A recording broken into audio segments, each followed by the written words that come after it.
Ndio wapendwa wangu, na wakati yoyote unapata na naye imani pamoja na nguvu ya Roho Mtakatifu, hakuna kile kitu kitakupitishia mbali. Ingawa kama anakuzi kukwambia utatenda hivi, unakubali hivi, ni kwa ajili ya imani.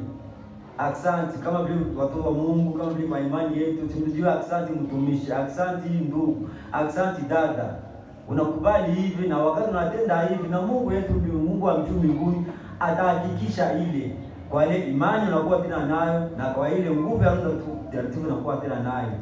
Jua mitume wa Yesu hawakuwa na ile haya ya kwenda kuhubiri, hawakuwa na ile haya sasa ndio tena tuhubiri, tena tufanye temwanyaji kubaki kule kwa mingine.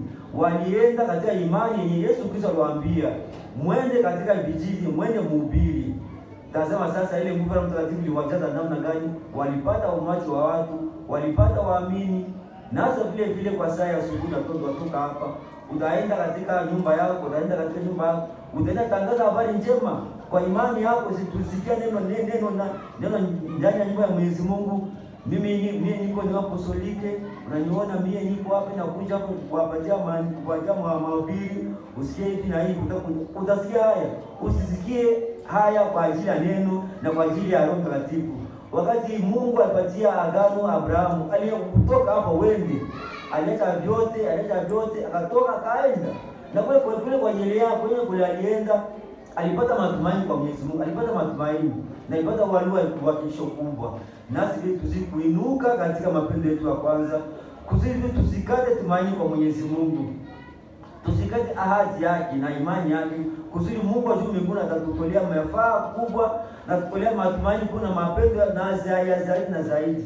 Ingawa unatezeka, unasumbuka, unakuja hapa kuja kuomba, unaombea jamaa yako, unaombea warafiki wako, unaombea wapendwa wako, kwa imani Mwenyezi Mungu atatenda yote.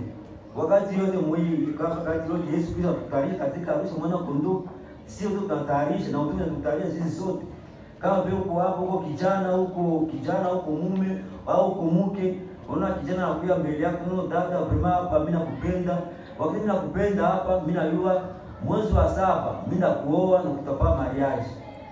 Unamwangalia wakati wote, unamwanzia kumacho, kukichwa, kunywele, kulipua, kumakucha, kama kushemizi yake, kama kiato, unashuka tibu kiato, kama kiato ilitoboka, unamwangalia. Wewe kama una msura unajendea hapo. Wewe ujue matumaini kwa Mwenyezi Mungu, yeye kwa imani yako Mungu anamwambia leo nitakutaoana. Tutaingia katika bunyumba. Mimi kwa imani yako wewe unakuwa unatutenda ule basi ule hana kitu. Hivi na hivi Mungu wa mbinguni juu mbinguni, wakati unasema neno katika imani, Mungu wa mbinguni yeye pekee anaandika. Sasa huyu mtumishi wa Mwenyezi Mungu, huyu dada wa Mwenyezi Mungu anakubali na itatendeka hivi. Nasi tukuna ile imani ya Mwenyezi Mungu, tukuna ile matumaini kwa Mwenyezi Mungu. Wakati tunakupatia ahadi, dada yangu utapona. Usikuwa na mtu niambia nitapona leo au kesho. Mbona vinakuwa ya mrefu? Mbona vinakuwa kesho?